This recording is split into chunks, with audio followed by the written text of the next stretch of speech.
Hey everybody, I'm Tom Zuba. I'm that guy with the 2 dead kids and the dead wife. And this is the second episode of my podcast called Becoming Radiant. And I'm thrilled today to introduce you to, honestly, if I believed in reincarnation, I'm kind of on the fence regarding reincarnation, but this is my twin sister from a past life. I promise you, Nancy Saltzman. I'm the guy with the 2 dead kids and the dead wife. She is the gal with the 2 dead kids and the dead husband. She is. And in order to be standing, she is what I call a radical survivor. An effing radical survivor. We're going to get to that, but first, hi, my dear. Hi, Tom. It's so nice to see you and be with you, even though we're not like in the same room, but be with you. It's been a long time. Oh, well, we got to see you in Chicago. When was that? A couple of years ago, you think? That was your friend's wedding. Oh, that's right. That's right. It's my friend's wedding. Yeah. And they now have a baby. Wait, they now have a baby. So it's been at least a year. No, it was 2 years because I saw you in Colorado like in August. And then didn't you come like September, October? Yes, it was beginning of September, I think. Yeah. So we haven't actually seen each other in 2 years. No. So I do want you to tell these people how we met, but before we get into that, tell us about your life on September 6th of 2020. Where do you live? What do you do? What's up with Nancy? Cool. Okay. Today I am a retired elementary school principal. I had spent 32 years in education and I loved almost every single minute of it.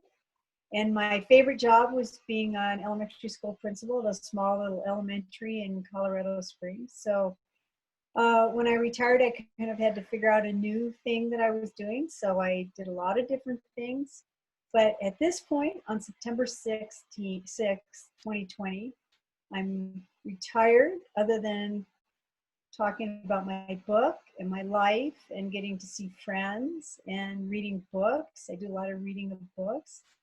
And I'm married, and I've been married since 2014. And I have 2 little dogs who kind of run my life, kind of like your dog.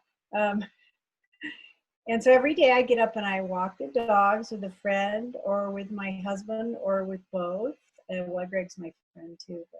And then sometimes I meet a friend for lunch in a park, socially or personally distanced, and just hang out and talk.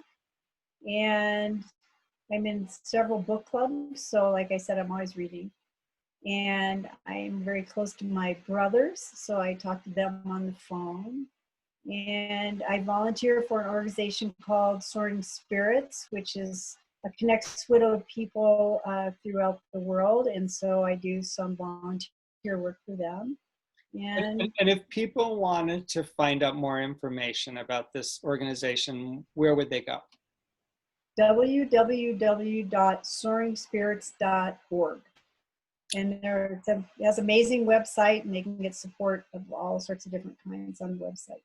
And you have a really, really cool, funky husband who I have had dinner with on more than one occasion. And we should give him a name. Greg. Should we holler at him and come stick his head in? Yes. Hey, Greg. Greg. The people want to come say hi. He's coming to say hi. Yeah, the people want to see Nancy's hunk of a husband.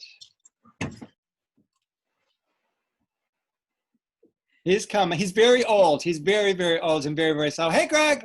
Hello. How are you? Are you recording this? Yes. We are recording this. Did you want to flex your What's muscles happening? or So No. before you go, I want to ask 3 adjectives that would describe your wife to me. She's beautiful. She's caring. And she's smart. And I like those. 3 adjectives that would describe the life that the 2 of you have created with each other. Well, I don't know. You got some. It's your turn, I think. Oh, Oh. I would- Fun. magical. And kind of miraculous. Oh, yeah, that's a good one. Fun, magical, miraculous. Yeah, that somehow we found each other. Absolutely. All right, we're done with you, Greg. Bye. All right, I'm going. Nice to see you. Yeah. All right. When you write a book, I'll chat with you, dude. All right. Okay, so this is what I want to remind people.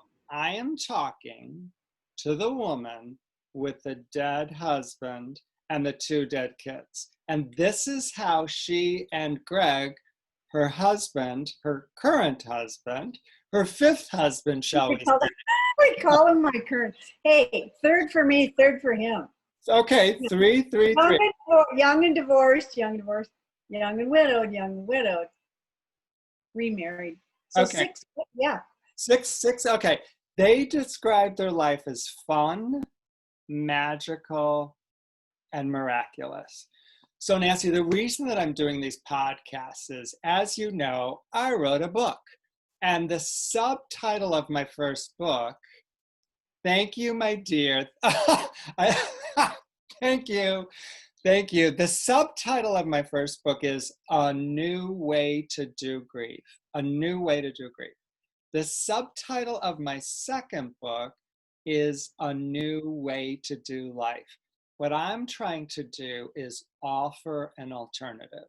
And I want to paint pictures. I want to consciously paint pictures and introduce the world to people like you and Greg who have done it your own way, a new way, and have created a fun, magical, miraculous life. I want people to know that it's possible. There is a new way to do this. Before we get into that, and before we get into your book, which I absolutely love, as you well know, and it's called Radical Survivor, tell the folks how you and I met. Well, Tom and I were both at a conference. It's called Camp Widow, and it's for widowed people, widows and widowers from all over the world. And were we in Tampa? We met in Tampa or San Diego, Tampa. My first one was in Tampa. Yeah, so it was, I think that must have maybe mine too. But anyway, did we just run into each other and start talking? I can't remember. I know we went out for dinner that night. I mean, there were 150 people there. Oh yeah. Oh yeah, at least, if not more. Yeah. Yes. So what drew the 2 of us together? Because would you not admit that, like, we instantly hit it off? That's right, because I hadn't gone to your workshop yet or anything. Somehow we were like, and got together. You're right. And then we went out for dinner. And then we started talking. Yeah. Yeah, you're right. And then we realized, oh, you're a guy with the dead wife and the 2 dead kids. I'm the woman with the dead husband and the 2 dead kids. So, but that we didn't know that about each other. No, we didn't when we first met. You're right. Wow. So then the next time that we were at Camp Widow in San Diego, it's like we knew each other. We made a beeline to each other. We had dinner. We had drinks. Right. We laughed and we laughed and we laughed.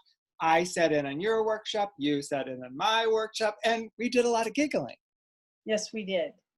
But Tom, I need to show you something. Okay. So this is on my desk. Oh, sorry. I got my face so close there. This has been on my desk since I went to your workshop. These are my notes. It says, set the intention. Can I go ahead to that? Set the intention. So how long ago was this? Well, at least 5 years, maybe 6 years, right? And that's sitting, you could see, I didn't just put it there. It's been sitting there since I went to your workshop because it had such an impact on me. So yes, if you'd share with us. It says, set the intention, create the vision, identify and commit to focused action. And then the question, what are you doing today to heal? If you say nothing, you aren't healing.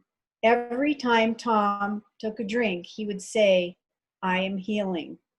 And then I have the question, what do you want to become? That's been sitting on my desk since I met you. Wow. Wow. I know. That makes me feel good. That makes me feel good. That, to me, it really, really does. That gives the breadth of my most amazing, unbelievable life. That gives that all meaning and purpose. Right. So, and obviously I needed to hear that, and it meant a lot to me at that time, and I wrote it down because it meant so much to me. Was that new to you? Yes, absolutely. It was new to me. Yes. And then I bought your book and read your book. And then I got your second book and read your second book. So and you can see I saw a lot of things in there that were important to me, as you can see. Yeah, there's more tabs in the second book, I noticed. Yeah. Would you mind opening that second book to one of those tabs and see what pops up for you?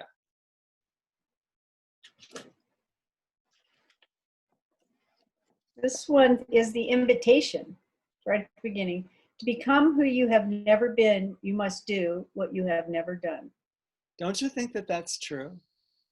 Absolutely. I think everything you say in this book is true, Tom.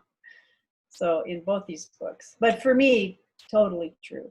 Yes. So to become a radical survivor, you had to do what you had never done before. That's correct. So I want to talk about something. We have touched on this before, and I'm half joking, but 90% of me is not joking. Half of me is, 90% is not. That's how good I am at math.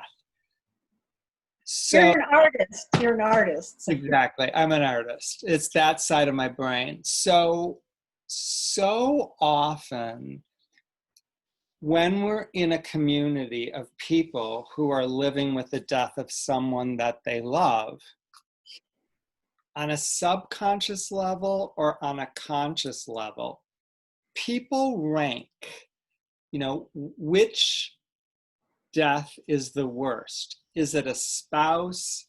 Is it a child? Well, it certainly couldn't be a parent. It's not a sibling.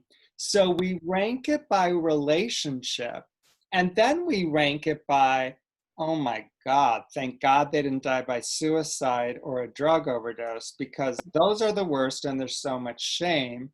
And then I always stop and say, a 13-and-a-half-year-old with a terminal brain cancer that gets his left temporal lobe removed, that ain't so pretty either. So my message is, when we compare, we divide. And there are already enough factors dividing us. So what if we just said, it's your pain, it's your death, I honor that, it's your pain, but I want to be really, really honest with you. And I am serious. If I had to choose my life or your life as far as the deaths are concerned, I would choose mine. I would choose mine. I am not absolutely positively sure what I would have done with your life. Does that make sense to you? Yes. And I've said it like this because people will say to me, oh my God, what happened to you is so much worse than what happened to me. And I'll say, grief is grief and loss is loss. And there's a scale of 1 to the most horrible thing that's going to happen to you. We're all over here on the most horrible thing. So you can't measure which one is better or worse. And then I say, I'll just have what I have, and I know how to deal with that. And you have what you have, and you know how to deal with that. And so for now, I'm good with what I have to deal with. And I've figured out how to move forward. Does that make sense? It does. So if God popped in on a screen here, or, you know, a magical wizard, and said, the two of you could have a do-over, and Tom, you could experience what Nancy experienced. Nancy, you could experience what Tom experienced. I would say no, thank you. I'm good with what I got. I'm good with hemolytic uremic syndrome, the protein C deficiency, and the glioblastoma. I'm good with that. What would you say? I would say the same thing that you're saying. Because I know, of course, I was going to say, I know I can do what I did, but knowing what we've both learned, we know we could do whatever we needed to do. Because for sure, we've dealt with other losses that have been very significant. And we knew, as you say, you know, by now there's a light in the tunnel instead of just at the end of the tunnel because of our experiences. So, but yes, I agree with you. I mean, yes, I know how to do this, and I can do this, even if I could do something else. So are you absolutely convinced that if some god-awful additional tragedy, you know, befell your life, do you feel like you are equipped to somehow, some way move through it? Absolutely. I mean, I you know, we haven't told my exact story, but when my husband and my two sons died in a small airplane crash, I had breast cancer twice before that happened, before they died. So I think having figured out what to do about my own mortality gave me a clue about what to do about my other losses. So I do want to talk a little bit about your book. However, you have a book. And if people really want to know the ins and outs and ups and downs, guess what? They should buy the book. So before we do, where did the title Radical Survivor come from? Well, it's a reference to having breast cancer and having had a mastectomy, and then also being able to survive that. And it's kind of a play on just surviving. Did you come up with it? No, my editor did. And what was your immediate response to it? I loved it. My original title, my working title was Surviving the Crash. And then I did have somebody say to me, "You mean the 2008 economic crash?" Oh, there you go. Well, maybe I need a different title. Yeah. Have you ever heard of the book Radical Forgiveness? I have heard of it, but I haven't read it. It's a beautiful book. It's by a gentleman by the name of Colin Tipping. He passed away probably within the last year or so. It's one of my top 7 books of all time. Really taught me a lot. So when and why did you decide that you had the nerve to write a book? I had thought about it when I was going through treatment for breast cancer, actually, because there were so many people who I was learning had breast cancer, and I felt like I could tell them my story and it would help them as they went through their experiences.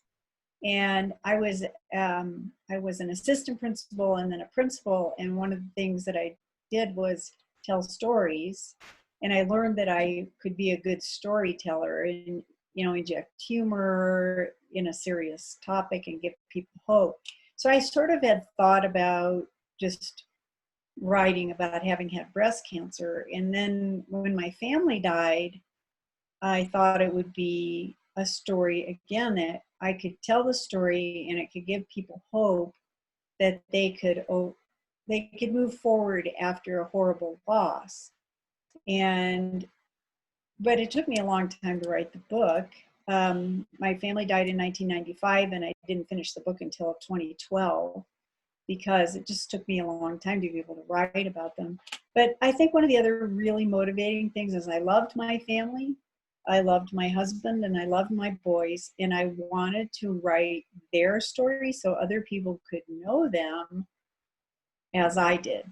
And I just wanted to celebrate their lives and just say how great it was having that family. And then, of course, that allowed me to spend a lot of time thinking about them and being with them and remembering things about them, because you talk about this in your book. A lot of times you just shove stuff down, you don't think about it, you need to go from day to day. And actually, after the plane crash, I went right back to work a week later, and that saved my life, I think, as I had a reason to do that. But I really wanted to also celebrate their lives. So I figured even if nobody read the book, at least I got to write about my family and think about the stories. And then there's one more piece that really why I wrote the book. Throughout the book are letters that people wrote to me, and they wrote about how they were feeling. A lot of them started with, I don't have the words to tell you how I'm feeling, but then of course they used beautiful words. And many of the letters were about my family. So throughout my book, I have all these beautiful letters that people wrote to me. So I was able to honor them in that way as well. So it's kind of all of these things. I wasn't a big journaler. So that would have really helped me in writing the book. So I just thought maybe I can give other people hope that they can survive really something that's unthinkable in a lot of ways. So when you were preparing to write the book and actually writing the book and kind of walking through your life with your husband, with your first child, with your second child, with the whole family, what kind of feelings would come up as you're touching all of that again? A lot of it was joy, and a lot of it was incredibly sad, just because it reminded me of really what a wonderful life I had that was kind of miraculous and fun. And so I would spend some time writing, and then I would take a little break, and then I would spend some more time writing and take a break because of all of those emotions together. But the overarching thing really was joy and gratitude for having had an amazing family. And, nothing's perfect, obviously, but it was pretty darn close to perfect. I think it's important that we remind people, or maybe let them know for the first time, that joy, gratitude, sadness, pain, they can all exist at the same time. It's I not. remember the page. That's one of my favorite things was I will choose peace over pain.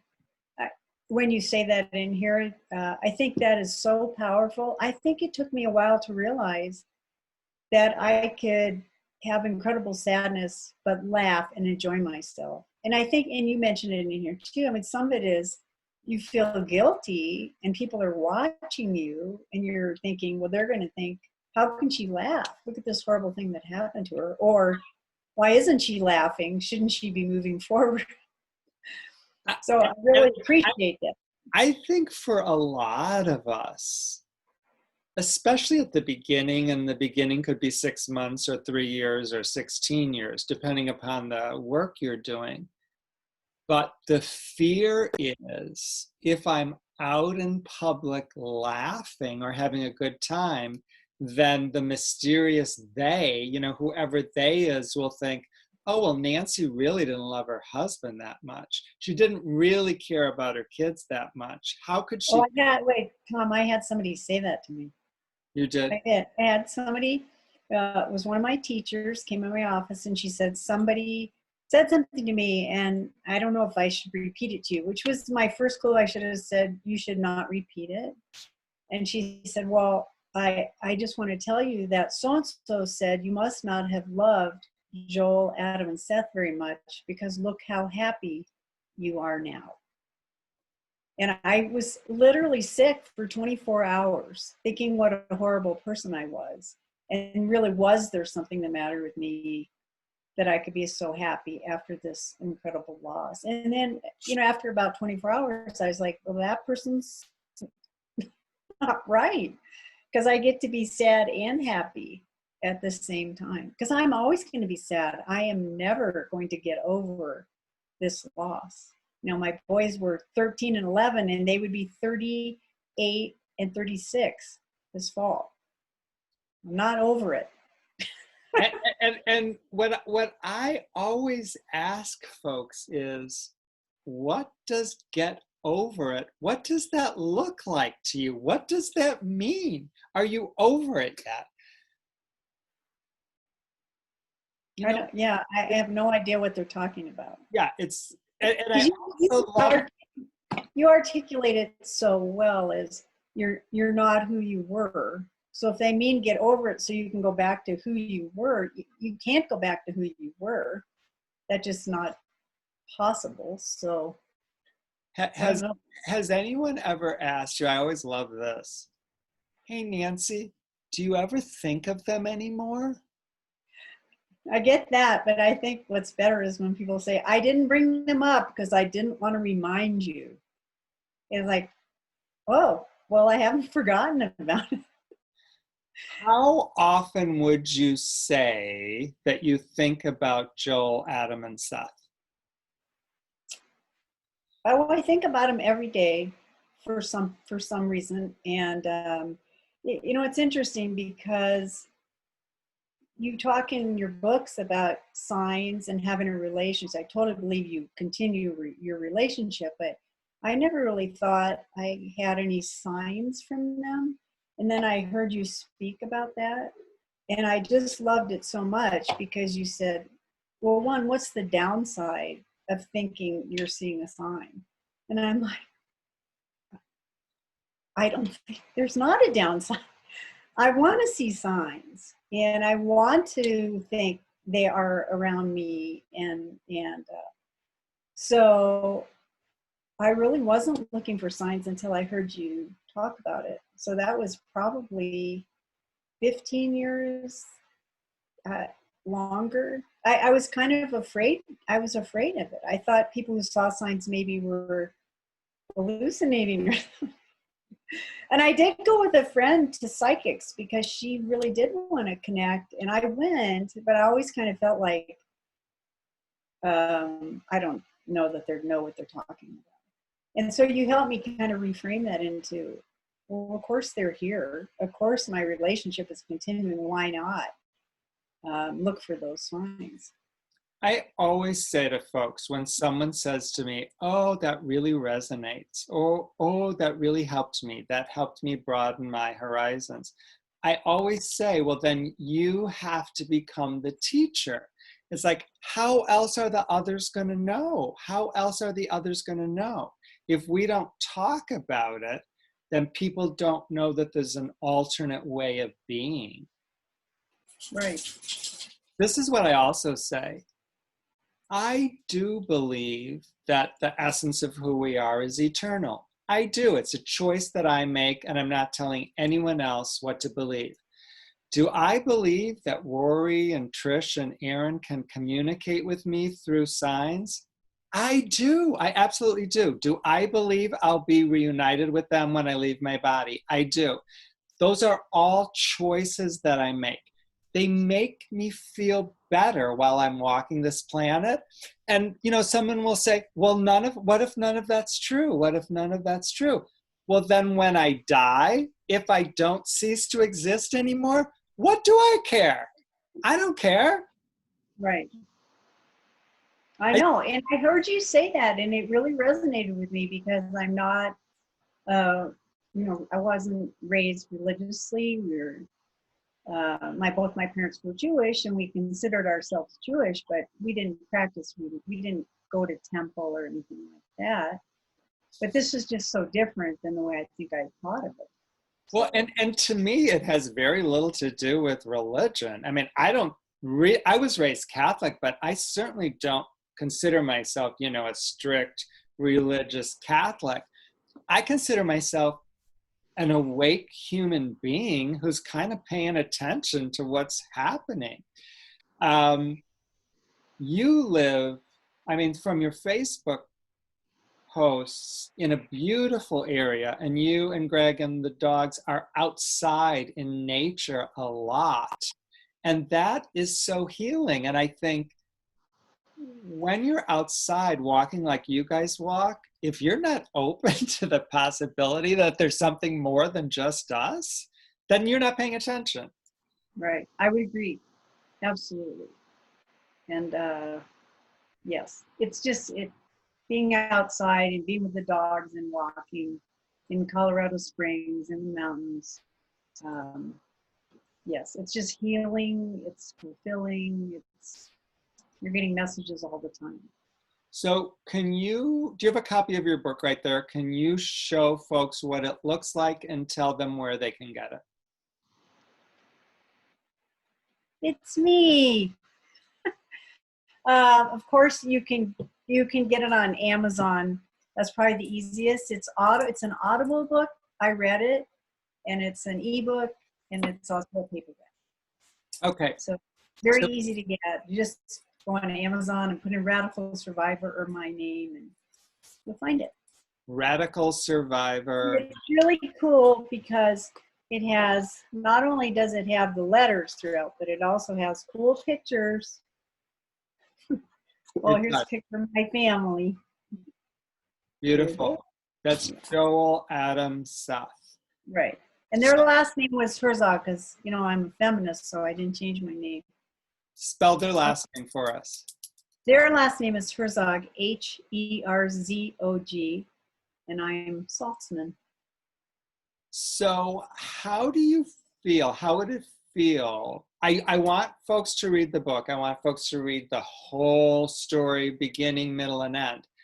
But how would it feel if you told us about that day?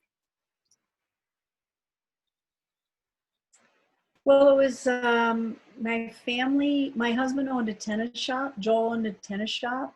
And one of the things he liked to do was go to tennis tournaments. And so he thought it would be great to go to the Davis Cup in Las Vegas. And he had a friend who had rented a plane and said, if you get me tickets to the Davis Cups, I'll fly you guys to the tennis tournament. And so that was all set up, but it was September, it was the beginning of school, and I wasn't going to go. And I realized it was going to be Seth's birthday while they were gone. So I asked the pilot, Greg, Joel's friend, if I could go, and he said no, there was no room on the plane. So I just flew to Las Vegas on a commercial flight after they were already there. Had one of those amazing weekends you have with your family. Lots of love and tickling and laughter and fun, celebrating Seth's birthday. So he had just turned 11, and Adam was going to turn 13 2 weeks later. So we had a great time, wonderful time.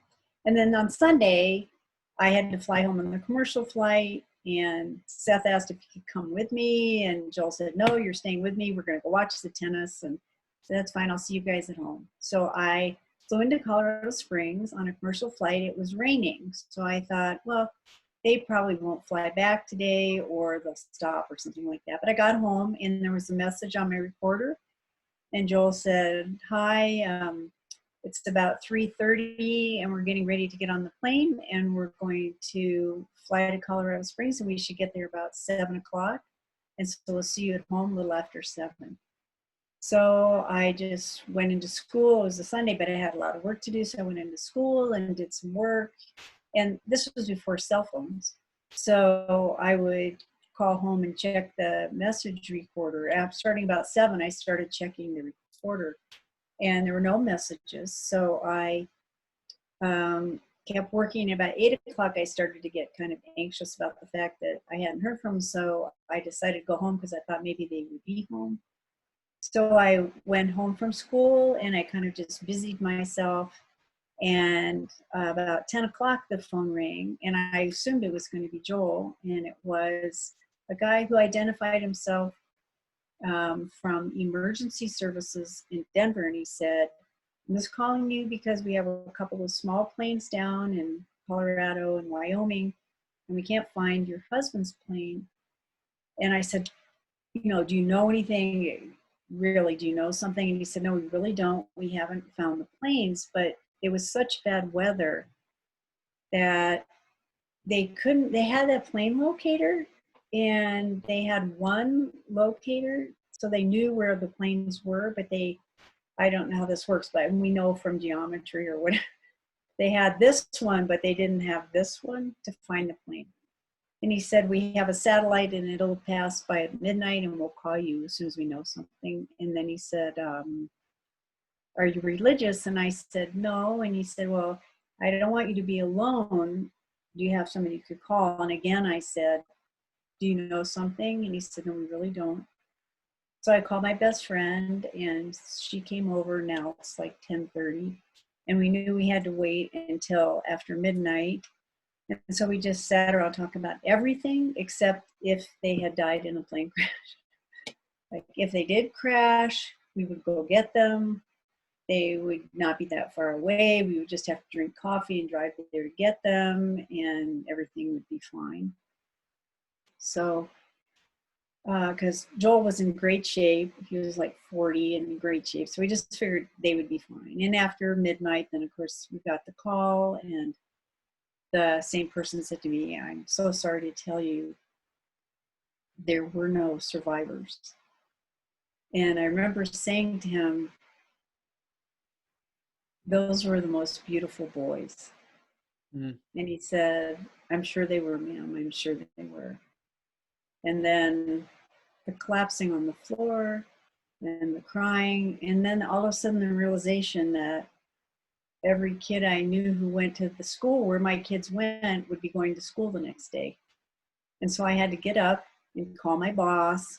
Well, of course, I called my family first, told them what was going on so they could all get on airplanes and fly to Colorado, then call my boss who called the teachers. And then I went to bed because I thought if I go to bed, I am going to find out this is a bad dream and I'm going to get up the next morning and everything's going to be fine. And I've talked to other people and they said they did the same kind of thing. What was I know it was 1995. What was the actual date? September what? September 24th, the day after Seth's birthday, which was September 23rd. Do you remember getting up the next day? I do. What was that? I remember getting up the next day, and actually Donna, my friend, stayed with me. She said she lay in bed next to me. I went to sleep. She said she lay there like this all night. I just remember getting up and the doorbell rang. It was like 5:30 or 6 in the morning. And it was some friends, good friends of Joel's, both actually social worker and a psychologist. And I opened the door and I said, oh, hi, Larry and Barb. And they came in and I looked at Larry and I said, hi, Larry, am I in shock? And he said, yes, you're in shock. And then Barb said, something that would be really good is we get the names of Adam and Seth's best friends and call them before they go to school so they will not hear the news when they get to school. And I said, oh, that's a really good idea. And I went and I got the phone. She was going to do it. And I said, oh, no, I'll call. So I called their parents, told them what happened so that they could talk to their kids before their kids went to school. And then from that point on, my house was just like Grand Central Station. So news cameras, friends, that whole day was just people coming.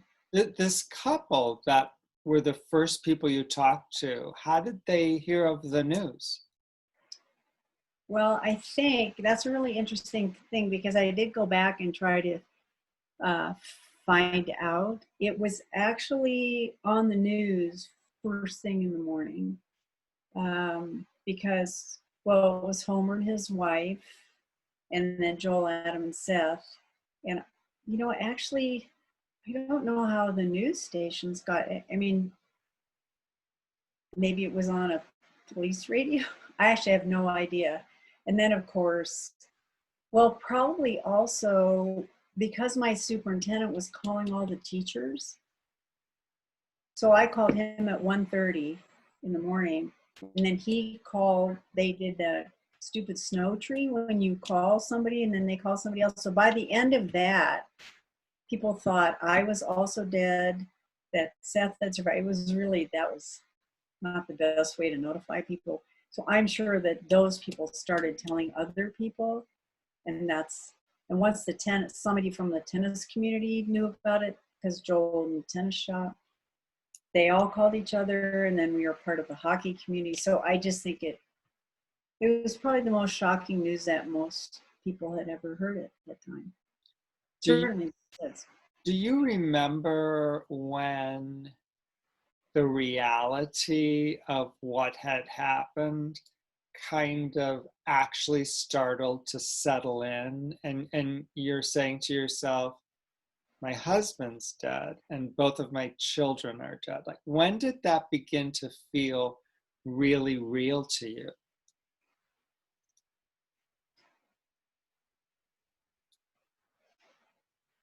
I don't know.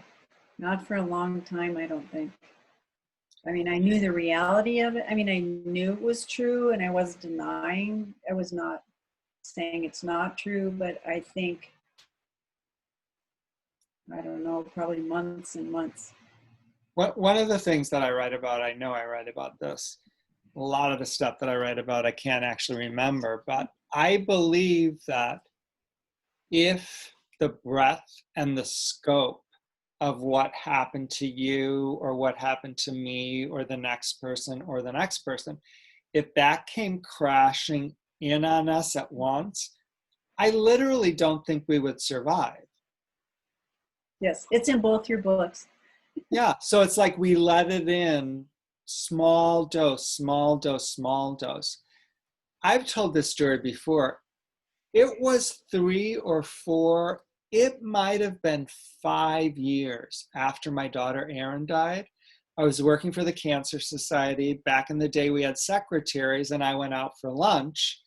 And when I came back from lunch, there would be a stack of pink slips. Who called me? What was their number? What did they want? There was a pink slip that my father had called. Nancy, my immediate thought was, they found Erin. They found her. They found her. Oh my Lord. And then the reality set in. I'm not kidding you. That was between 3 to 5 years. But once I got it, once I was like, oh my Lord, she's not coming through the door. It's not, if I hold on for 6 more months, I'll get her back. All those games that I played with myself. Once I got it, the only word I could think of is finality. It's like the finality of her physical death. I will never, ever, ever, ever, ever see my little baby girl again. Once I got it, when Trish died, I didn't have to relearn it. I was like, oh shit, I will never, ever, ever. And when Rory was diagnosed with the glioblastoma, that's why I tried to move heaven and earth. I was like, as God is my witness, I am not letting this kid go. I am not letting this kid go. I am not letting this kid go. Does any of that resonate with you?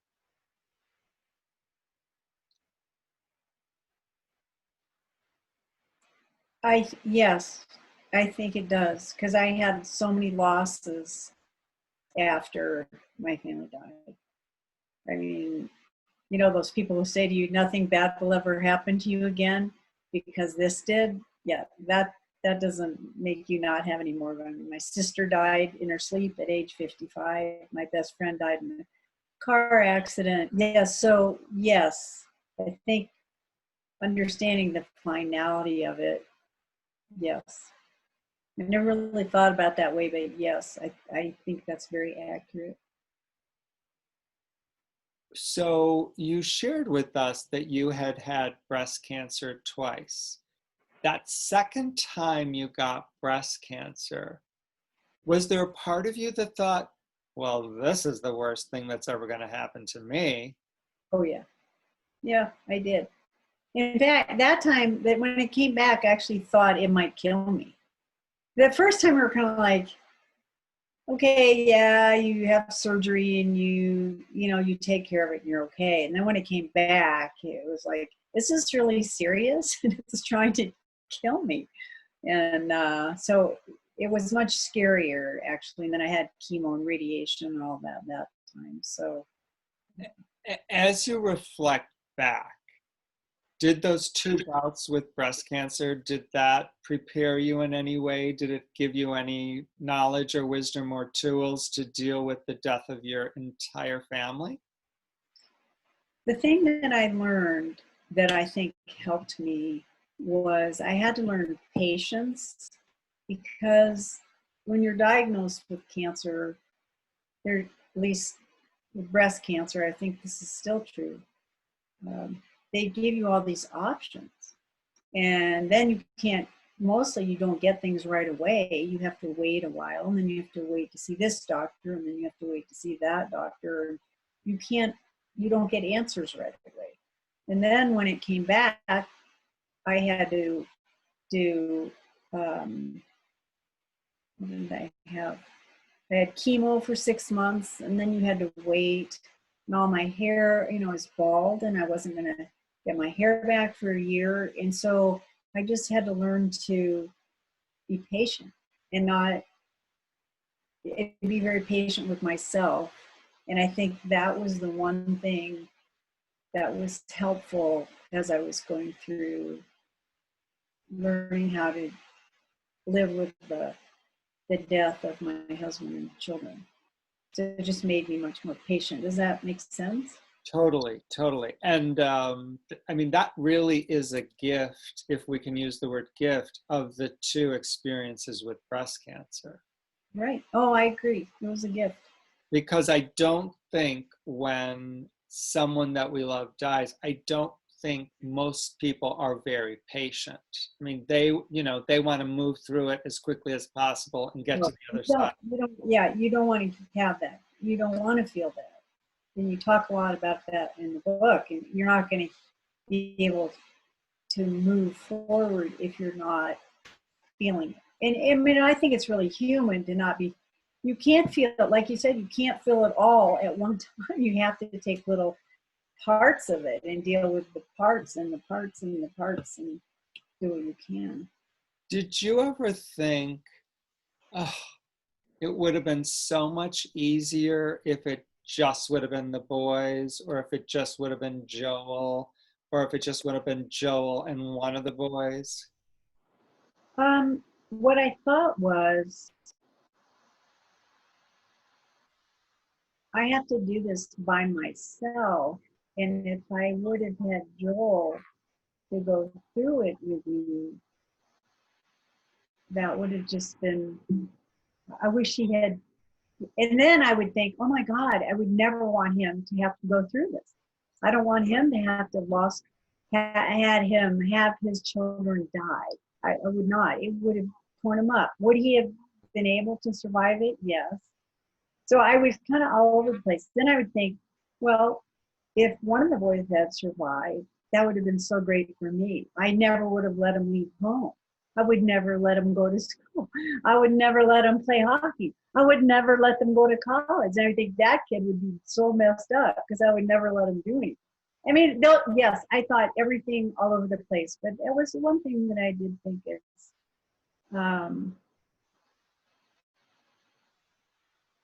I had to do that by myself. And even though I had incredible support from my family, they didn't have to wake up every day in an empty house. They didn't have to figure out how to go through each day. They were sad and they were missing my family, but it's not the same. No, it wasn't 24/7 for them. Yeah. Did you ever think, ugh, I wish Joel had lived and I had been killed with the boys? Sure. Absolutely. And did you run the scenario, damn, how come I wasn't on that plane with them? Yes. Oh, absolutely. I did. I really did. So in your telling of the story, the reality of what you lived through, if there would have been one more seat on that plane, you would have been with them. And if Joel wouldn't have said to your son, no, you're staying here, he would have flown home with you. So it's like you were so close to a different version of what happened. Right. How do you like reconcile, or how do you make peace with the way that it actually did unfold? The three of them, get to leave the planet at the same time. Isn't that, to me, that sounds exciting.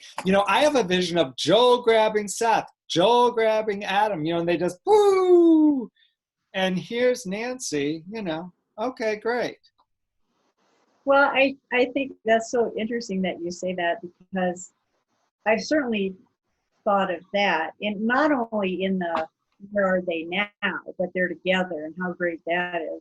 But that when they died, it was a violent death, but they were together. And even though we don't really know, they flew into an ice storm, and then I think the pilot got disoriented, and so he didn't know where he was, and they hit a tree and they were ejected.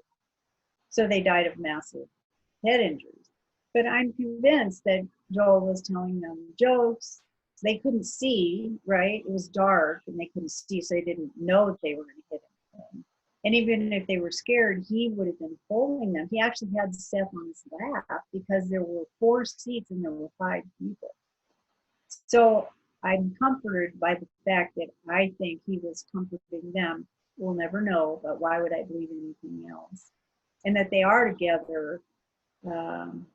Now, I certainly went through some weird things thinking about Seth and how he wanted to come. And he actually, on the plane was his journal, and he'd written in it, I had a great birthday except for the plane ride.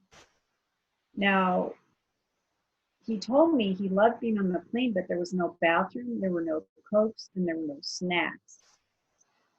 So I know that was one of the reasons why he didn't want to be on the plane. But when I first read that, I thought, oh my God, did he know? And I don't think that was written as they were crashing. And I did think about how wonderful it would be, really, if he was with me, and how my life would be different. But I also believe that I don't believe that there was a plan that they would crash. I don't believe any of that. Although people did tell me that God needed my children more than I did, and that's why they died. But I really believe we're here, and while we're here, we need to make a difference. And I know people say things happen for a reason. I don't believe that. I think you make reason out of bad things that happen to you. And a really bad thing happened, and I'm here so that I can give other people hope and just say, bad things are going to happen, and we're going to do the best we can to impact other people's lives in a positive way. And you get to consciously choose how you're going to interpret what happened, and you have chosen a path of peace. Right. So I wrote it down. You said, I thought it might kill me. You were talking about the second time with the breast cancer. So your entire family vanishes one day. Were there times when you thought that would kill you too? I don't know that I ever thought it would kill me. I certainly, like you said, thought if I died, that might be okay. I thought, I did think about taking my own life, but not seriously. I honestly love being alive, and I loved being part of a family. And I couldn't reconcile how I could have had that life and have that much happiness, and then just have my life end after that happened. It was kind of, um, I like life. I like being alive. I mean, not every second of every day, but I like, like you described it. I like getting up in the morning and walking my dogs and looking at the mountains. And, at that time, going to school and seeing all the kids at school. And I liked being alive. I, I think it's important. I mean, I talk about this quite frequently, that we come out and say, yes, the thought of suicide did enter my mind. Now, did I create a plan? I didn't. I just heard from someone today, and I wonder if we all do this.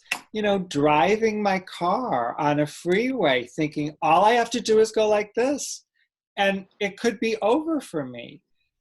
I think that's normal. Do you? Yes, I do. I do. Yeah.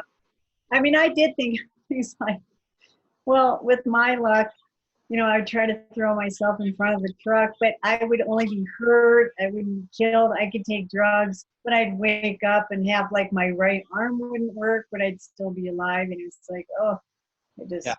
yes, I definitely thought about it. And I think people do, and it makes sense. And I think that is testimony to how unbelievably, really indescribable, unless you've lived it, the experience is. The pain and the darkness and the confusion and the hopelessness. I think what I just wanted out. I wanted an escape from all of that. And I didn't really think, particularly after Aaron died, I didn't really think that there was an escape hatch that I would be able to somehow, create a new life for myself. Well, it's interesting because when I was an assistant principal, that one of my favorite students, his name was Randy. He was in 8th grade, and he did attempt taking his own life, and he lived with a single mom. And when he came back to school, I met with him and I said, Randy, I need you to talk to me about this and what you were thinking, because you would have left your mom here and it would have been really bad. And he said, Dr. Saltzman, I just need to tell you that I had so much pain that I was just trying to stop the pain.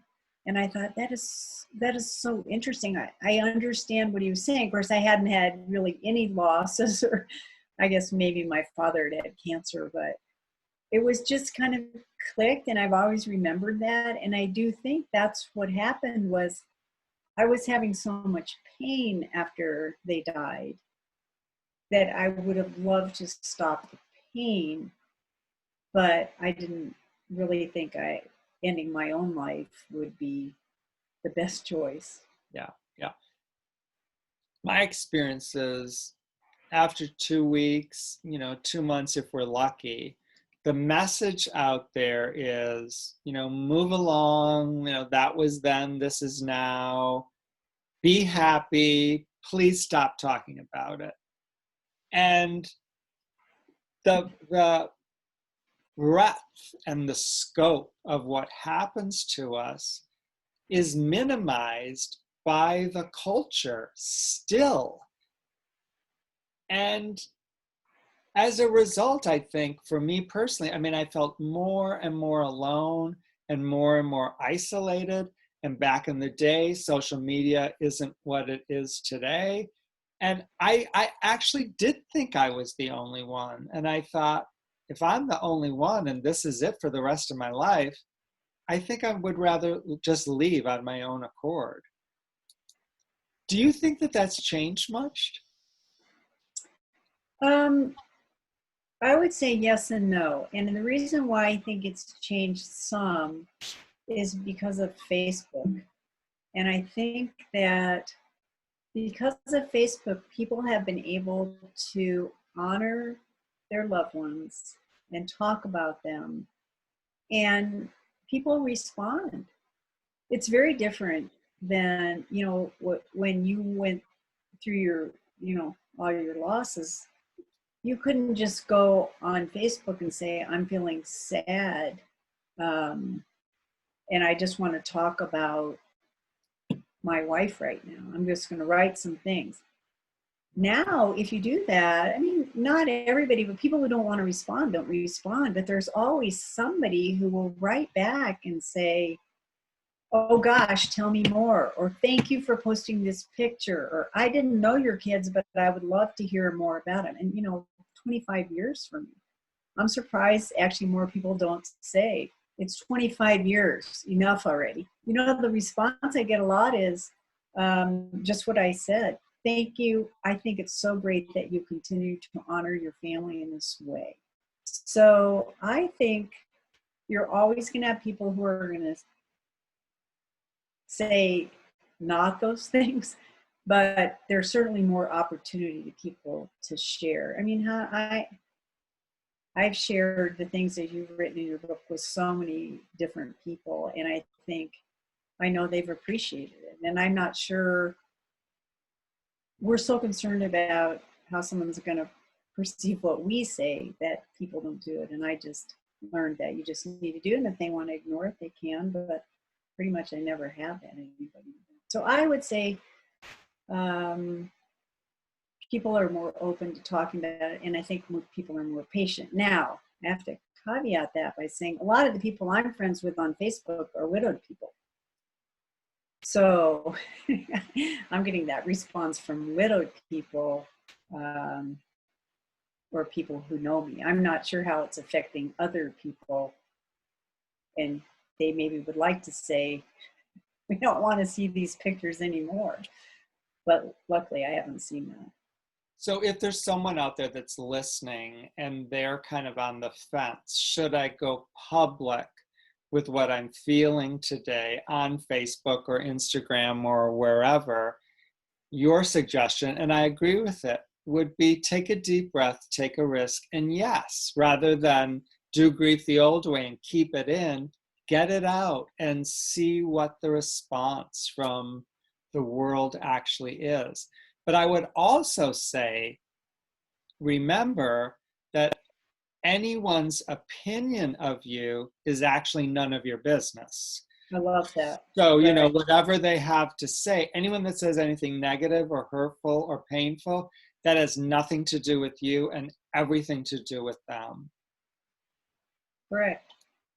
Right. And, we learned how to do that because people did say, people said things to you, people said things to me. We've heard, yes. Yeah. And I mean, I allowed myself to be hurt over and over and over again. And one of the things that finally dawned on me is, shit, I have suffered enough. I'm not going to allow anyone to hurt me anymore. I mean, it's right out of one of my favorite books, The Four Agreements. Take nothing personally. Take nothing personally. This is one of the things that I think you and I probably have in common.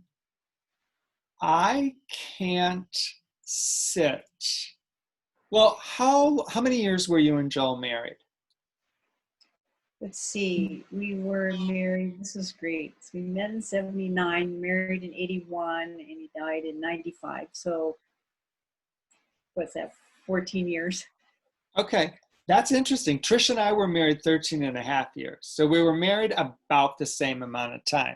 I just saw someone on Facebook. They're celebrating their 60th wedding anniversary. Greg's mom and dad.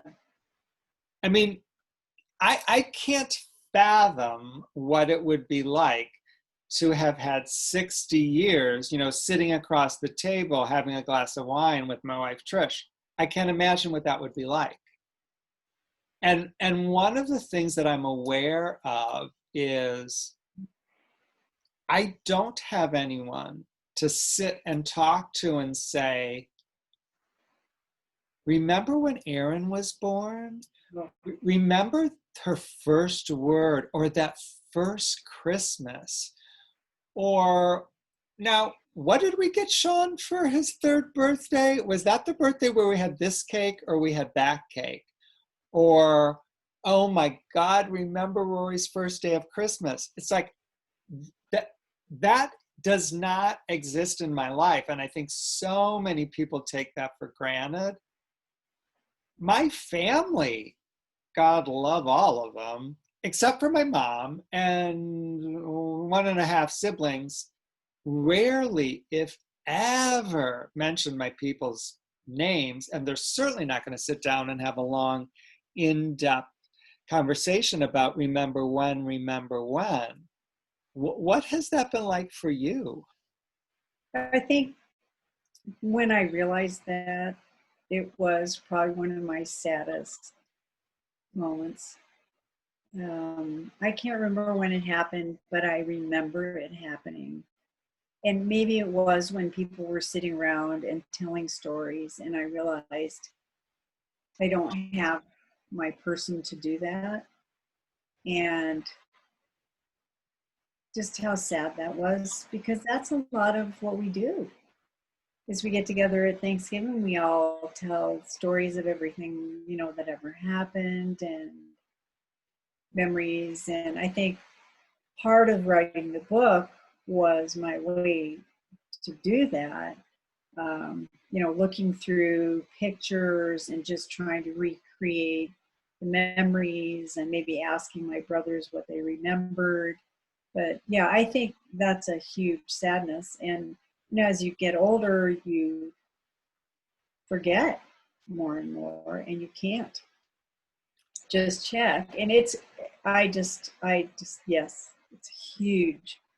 Yeah. So again, I want to bring that out in the open. And if that is what you're experiencing, you're not alone. This is the story that I'm telling myself. I don't know if it's true or not, but my thoughts are that if Trish was still alive, like we got married in 85. So since 85, we did like to sit at the dining room table. We would have a cup of tea after dinner every night. And then we would have a glass of wine, on the weekends. And we obviously, we loved to talk. And we would have told the stories over and over and over again through the years. Remember this, remember that, remember that. And I think that helps cement those memories in our brain. So for 20 years, I have not had that. And my memories, it's the truth, and I've surrendered to it, but my memories are fading, and they're fading, and they're fading. I don't have the recall over those, details of raising my children that I'm assuming that other moms and dads might have, because of the fact that they've reinforced it over and over and over and over again. Right. Plus, I think just having those conversations is so much fun. So we don't get to have that. But I will tell you one thing that I've been doing is did you ever have one of those big video cameras and take movies of your kids? So I have it all on VHS tape, and I've learned how to transfer it onto my computer. So I have watched about 3 or 4 hours, and I'm up to the kids being about 4 and 6. And it's hard to watch, but it's also wonderful for this exact thing that you're talking about. Is I look at myself interacting with the kids, and I think, oh my gosh, I was a good mom. Oh my gosh, I actually listened to them. Oh my gosh, Joel just was a fabulous father. I mean, I have video of him. I pan over to him, and he looks at the camera and he says, I love you. And he tells Seth on the ski lift to yell at me, Mom, you're a fox. And it was just like, this is almost 25 years I haven't watched these. And it's bringing back some of those memories that I don't have at all. And so You've never ever watched them until recently? what I did was a couple of years after the plane crash, I sent them all somewhere because they were all those weird little ones and Yeah. had them all transferred to VHS tape.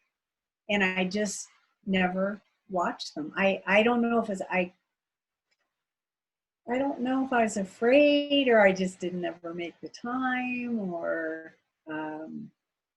but So what did you have to buy now to be able to view them on your computer? I don't have it right here. All it is I have a VHS player. You plug into that and you plug into your computer and you go to QuickTime Player and you watch them right on there. And I can make little clips. I was even like, I had a couple of clips. My aunt just died and I had some clips of my aunt on there. So I sent them to my cousin because they can be like 10-second clips. They can be 20 minutes. We don't want to do 20 minutes because then it's hard to send them. But yeah, it's Tom. Do you have some of those? I have the huge stack, the same as you do. But I have watched them over and over and over and over. Have? Yeah. Oh. You know what?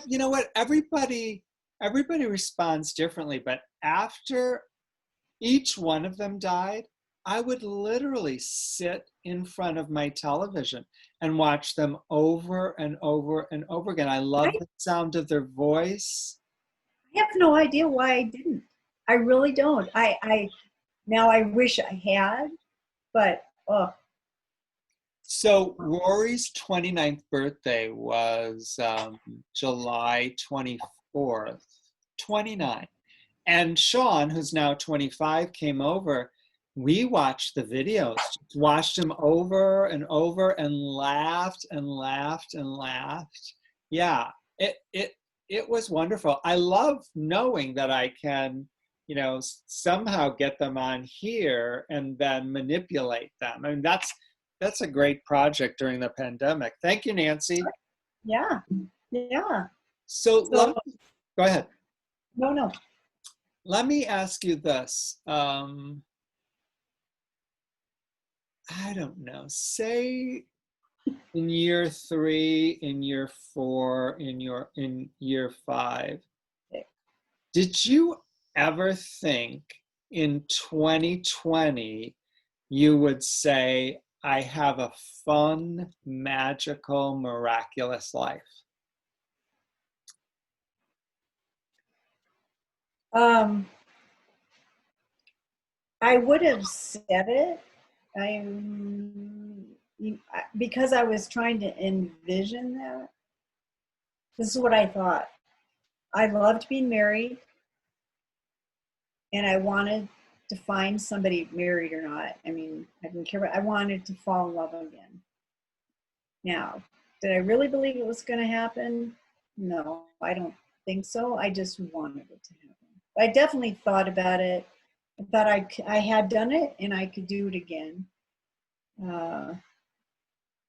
So I probably was all over the place with that. I wanted it, but I'm not sure I believed it was going to happen. When do you remember? It's like when were you able even to start wanting it? Oh, I think I wanted it almost immediately. I really did. I wanted it. I wanted to have a relationship with somebody. So I think one of the things that's different in my experience, in your experience, like I said, I mean, your family completely vanished one day. So, like, would you say to yourself, I loved having a husband, I loved being part of a family, I want that again, I want that again, I want that again? Did that kind of drive you? Yeah, I mean, so much so that remember I was a principal at the elementary school. So I told all the moms at my school who I saw every day that I wanted to date anybody they knew who was single who they would recommend. And so they would give me names of men, and I would call the men, not all at the same time, obviously, and ask them to go out for coffee or something. I mean, I don't drink, so I could probably say, do you want to go out for a drink? But then I wouldn't drink anything. But And I would meet them, and I would know pretty early on, that it wasn't going to be right. And I would learn how to say, it was really nice meeting you, but I don't want to go out with you again. That was hard because I'm a people pleaser. So I had to learn some new skills. But I knew pretty soon whether, and that was, see, I did that for a few years. And then I met a guy and I dated him for 2 years. And, I pretty much knew it wasn't going to work out, but it was nice being with him. And then I met another guy and dated him for a couple years. Both these guys were a lot younger than I was. And the whole having children thing was complicated because of the breast cancer. I'd had a hysterectomy, so I couldn't have any more children. And when Joel died, I was, I think, 41. And then dating somebody who had children was very complicated. And so there were all those complications meanwhile, but I really did. I mean, I wanted to try people on and see if it would work out.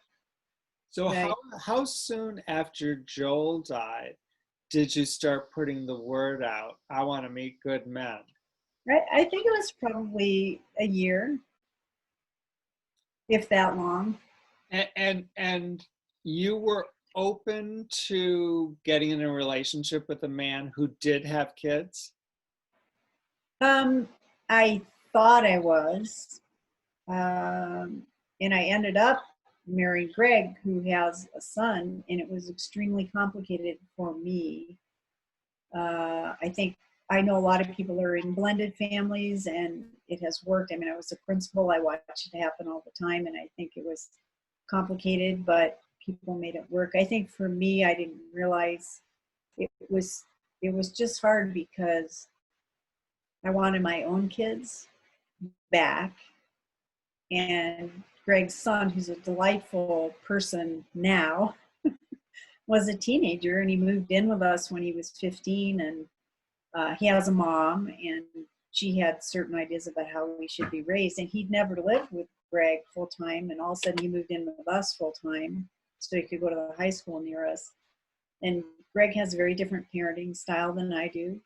I was a principal and a teacher, and I'm a pretty liberal person, but more conservative in parenting, and it caused some issues for us, definitely, because I was not his mom, and he had a mom, but he was living with us. So that was an interesting time. How old is Greg's son now? He's 27, I think. So he's younger than your boys. Yes, great. And how would you describe your relationship with him today? It's great. He's a wonderful kid. I love talking to him. We've hung out together. We've traveled together. We've even traveled with Jordan's mom and extended family. What does Jordan call you? Nancy. He called me my dad's girlfriend for a long time. Sometimes he calls me his stepmom, but mostly he just introduces me as, this is Nancy. Yeah. Or now, this is my dad's wife now. So what if there's somebody listening thinking, oh my God, she's got a fun, magical, miraculous life that'll never, ever, ever, ever happen to me? How would you respond to that? I would say that it can happen for you.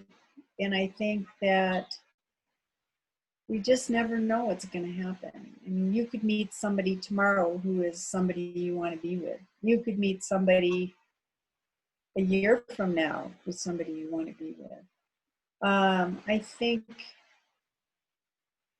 have friends who say that they're never, ever going to meet somebody. And I think if you think you are never going to meet somebody, it might be more likely that you won't meet somebody. Obviously, I went into it thinking, I am going to meet somebody. I want to meet somebody. Did you kind of have a picture of the type of guy that you wanted to meet? I think I would. Yes, I did. And Greg is not that. my physical type always was more kind of, well, Tom Zuba, great shape, good looking. Thank you, Nancy. Confident. I didn't necessarily mean, you know, a physical picture, but like No, that. but that's what I had. I had a physical picture. In Oh, you did? fact, Okay. the first two guys I dated, very similar physically to Joel. He not as short. Joel was 5, maybe 6. Greg is 6'4". And the guys I dated were taller than that. But so I was definitely looking for a physical type. Maybe not absolutely consciously, but I definitely was looking for a physical type. And I wanted someone who, I remember saying this, I was always Joel's top priority. And when we had kids, then the kids and I were all his top priority. More important than business, more important than playing tennis, more important than anything else. I've never met anybody like him that way. And I said to my best friend, I just want to be somebody's top priority. Now, interestingly enough, that's not really true with Greg. So, I mean, he and I have talked about this. And so I guess I wasn't paying enough attention to that when I met Greg. So, and you know, it's actually, I'm laughing about it, but it was really quite wonderful to be with someone who made me the most important thing in his life. How long have you and Greg been married? So we got married in 2014 and we met in 2003. So we dated for 11 years. Or, you know, we met each other and we moved in together in 2006, 2005, end of 2005. So why did you finally, after 11 years, decide to get married? It was partly a financial thing. I mean, Greg likes being married and Greg likes being with someone. And so I met Greg. Greg is widowed, and I met Greg 3 months after his wife died. And a million people said it's too soon for him. But I can tell you, he does not like to be alone. And if I died, there's a whole bunch of widowed people out there that he probably dating and get married. He would get married again. Yeah, there's one in particular that I know has designs on him, so be careful. You have to tell me after the show who it is, unless I'll give you the initials. Anyway. That's not true. That's not true. So, but anyway, so we dated for a long time because I wasn't sure I wanted to get married again. I didn't really think there was it was necessary. And like I was joking in the beginning, I was married young and divorced, and I was married and widowed. And then I've been married again. And also some of it was financial, because if Greg got married, he would not get some of the income that he was getting, because his wife died and she was in the military and he was too. But so he was getting some income, and if he got married before he was 57 and a half, he would lose that income. So that was another reason. So regardless of whether or not you guys actually got married, you have been together since 2003. Yes. So Greg Roman must have some endearing qualities. So yes. I guess what I want to know is, what is it? I've been writing them down lately. Wait. Yeah, no. What is it about this guy? I mean, what is it about this guy? Why did you say yes to him? Why has he been around you for so long? You know, he has a very special personality. He is like a cork on the top of the water. So he's always floating up here and happy. So he brings that into every situation. I have a quote. It says, "It's okay to wake up laughing." And and I have that quote up because sometimes that's not how I wake up. But he really does wake up thinking about all the wonderful things he's going to get to do and how much he loves life and how he's happy to be doing all the things that he does. And so I think that's very attractive. It can be frustrating because sometimes you want to punch him because he doesn't necessarily have total understanding of what it's like to have significant loss that I have. And his heart breaks for me when he knows I'm sad. It's very hard for him. So that's one thing. He's very engaging. He's very handsome. And he likes to do a lot of fun things. He likes doing the things I do. Like he likes walking with the dogs. He loves the dogs as much as I love the dogs. And we like talking about politics and family. And I have a high value for family. And he loves his mom and dad, and they live here. And we're, Saturday night, last night, we were eating dinner at their house and playing dominoes. And both my parents have died, so it's really nice to me that's really nice to be part of that family. So you said sometimes with Greg you want to punch him. Yes. I want to make this really, really clear. I'm 5'10", he's 6'4". Never, ever, ever have I wanted or do I expect to want to punch him. I just want to get that on the record. I do not want to punch Greg. I don't. Okay, Greg, I don't want to punch you. Never. Yeah, okay, we got that. So let me ask you this. When you think about Greg and when you think about being with him, how does that make you feel?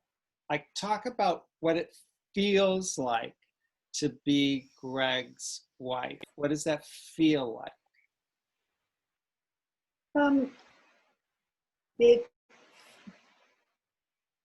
It feels comforting, and I would say it makes me happy. It makes me be able to relax. It makes me feel comfortable with my feelings. And I think it's taken us a while to get there because, the fact that my family died is never going to not be true. It's always going to be true. And so,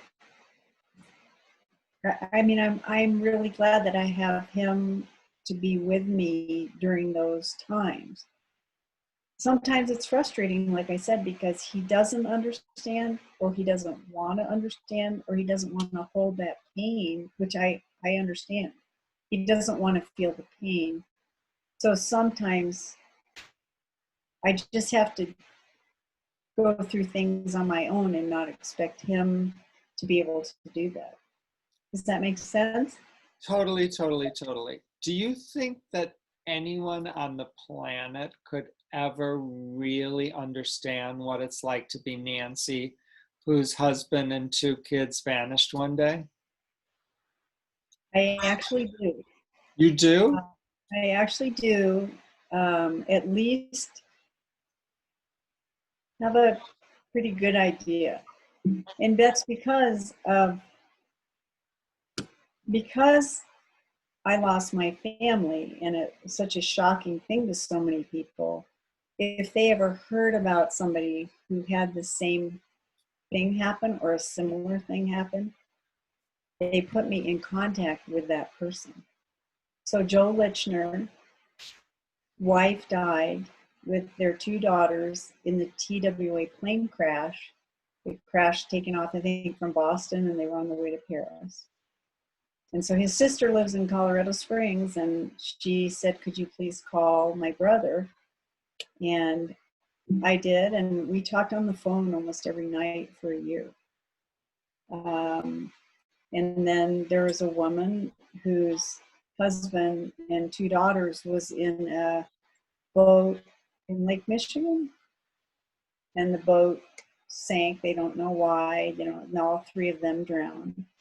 Campbell, and I talked to her on the phone. And, you know, I don't think they know exactly, but I would say, and then I have another friend, he was walking across the street with his wife and two daughters. The four of them were walking across the street. Their daughters were in their Halloween costume, and a drunk driver hit them, killed them, and he survived. And I met with him, and it's a pretty amazing experience because I remember walking into meeting him in Denver and thinking, what the hell do you say to somebody who lost their whole family? And I'm like, oh my God, how many people had come to me and talked to me and had the exact same feeling? Yeah. But so you know, it's not this. None of us dealt with it exactly in the same way, but I think we connected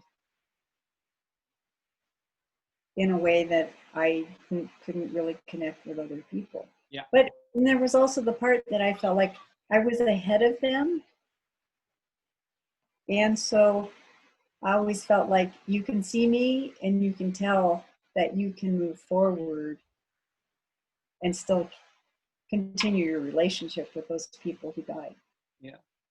So has, even before the breast cancer, even before the plane crash, has hope been a big part of your life?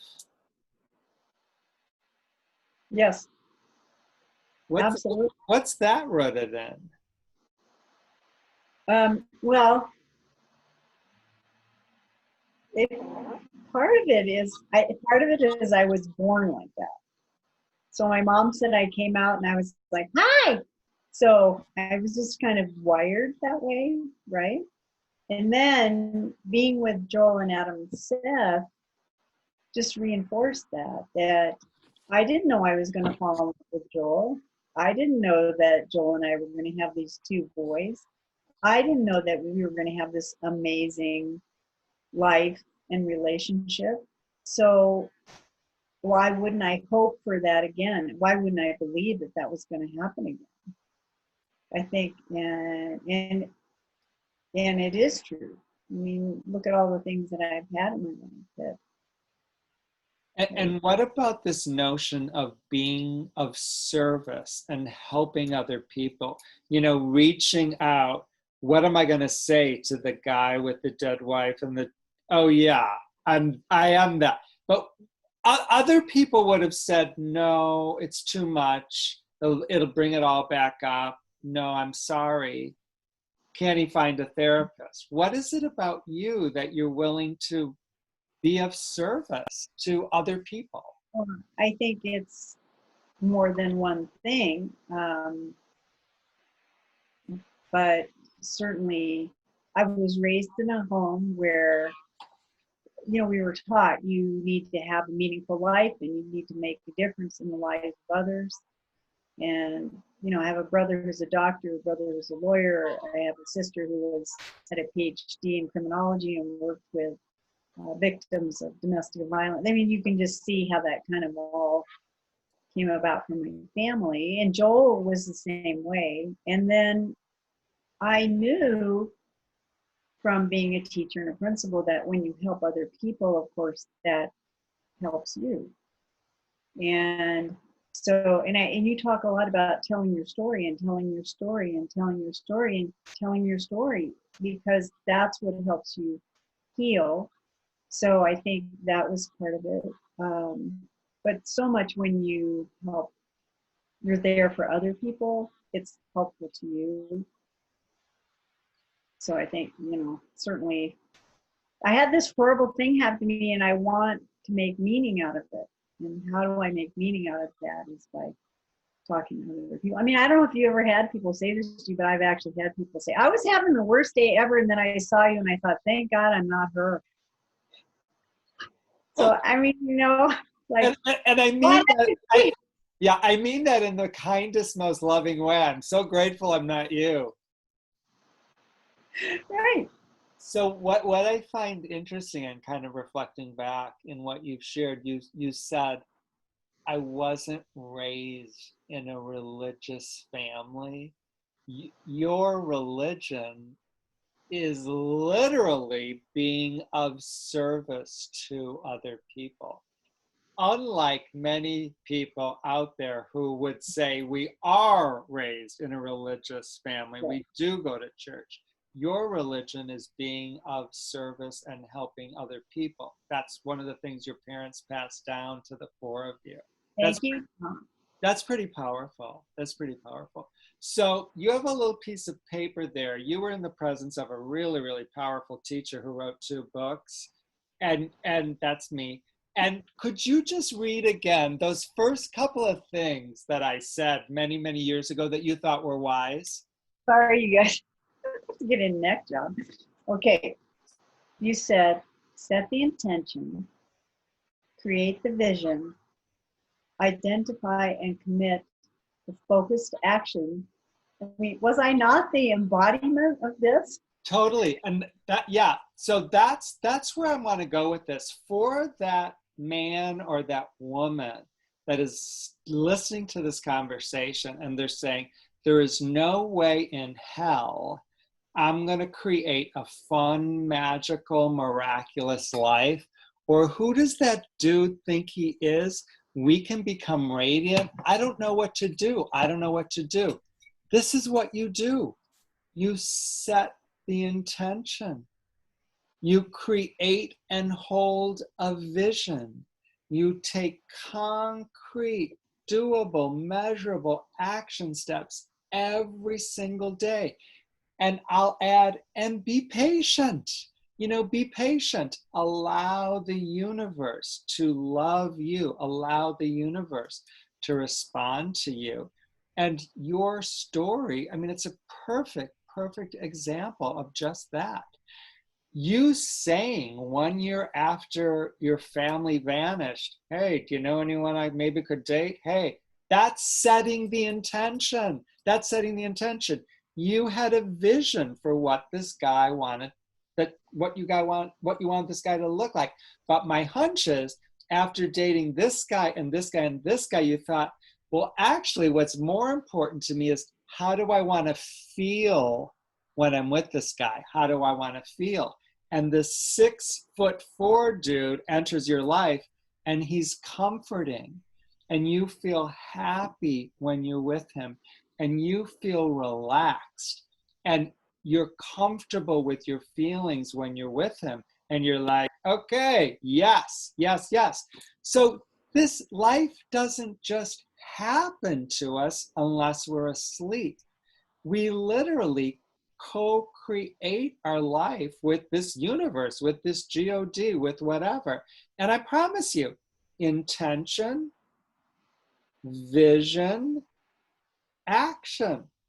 So if you're out there thinking, no way am I ever going to have a fun, magical, miraculous life, Nancy is living proof. She's living proof. And she wrote a book, and it's called Radical Survivor. I would suggest, I mean, if we ever reissue it, you are a thriver. You have done so much more than just survive. So if you had one parting piece of wisdom to offer the world, what would it be? Well, can I steal it from you? Please do. One of my favorite things from your first book is the chapter on holding on. Hold on, hold on, hold on, hold on, hold on, hold on. That helped me so much when I read that. And all the things that you said this is so true. This is what I did: set the intention, create the vision, identify and commit to focused action, and hold on. Hold on. Don't give up. Hold on. And I would add, don't buy into the myth that time alone heals all wounds. I highlighted that. It's what you do with the time. Yeah. Yeah. It's what you do at the time. We are literally being transformed by these deaths. And that transformation is either happening on a subconscious level. You know, we're becoming angry and bitter and hopeless and isolated. And you can find those people all over Facebook. They're all over Facebook. Or we can consciously decide to be more gentle, you know, more patient, kinder, more compassionate.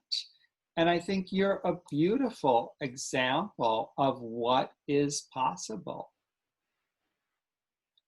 Right. This is how I want to end. I love, love, love what you said. The gentleman called you and said there were no survivors. And your response was, they were the most beautiful boys. They were the most beautiful boys. And I know you well enough to tell the world, those beautiful boys are a reflection of their beautiful mother. They're a reflection of their beautiful mother. Thank you, Tammy. So the book is Radical Survivor. You can get it at Amazon. We have just touched the content and the richness and the wisdom that you shared in that book. I look forward to the day I get to have dinner and drinks with you and that 6'4" husband of yours. Yes, we'll come. We're going to come to Chicago. Oh, wait, because you were just in Colorado. Are you coming back? I am coming back. When are you coming back? I'm coming back in December. Okay, well, if we can come find you, we'll come see you. I would love, love, love, Are you love that. doing a workshop or just vacationing? So, Uh-oh. no. It's almost like you're a plant. This is a 2-year dream of mine, but I pulled together a council of advisors, so I don't have to do this all by myself. So right now, I think that there are 10 of us. People like Margot and Anna and Kim and Kirk. And I finally have a program manager, Jessica. And the intention is we're going to spend a long weekend together in Colorado, and we're going to plan for 2021. Really, really, really map out the year. Like I said, I know why I came to the planet. You know, this is exactly why I came. I'm doing what I came here to do, but I can't do it alone.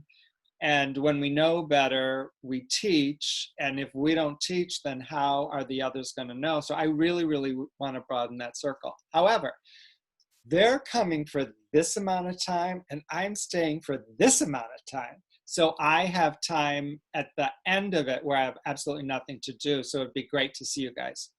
Okay, we're going to see you. Because we met Kirk and some of those people we came to see. Okay. Yeah. Great.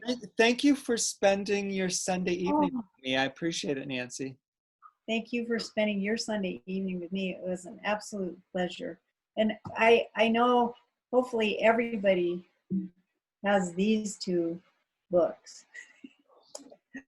So, and you know, Tom, when I first heard about becoming radiant, I thought, I don't know, I need to understand that. I don't know that I can become radiant, and I really think I am. And I want to thank you for leading me on that path. You're welcome. You're welcome. I'm almost done with the 3rd book. Really great. Good. It will be out soon. All right. And my books are signed, see? Yes, absolutely. And if you want a signed book, you go to tomzuba.com and you can order a signed book. All right, Nancy, give Greg a big hug for me. Thank you. I'll let you know when this is live. Okay, love you. Okay, love you too. Take care.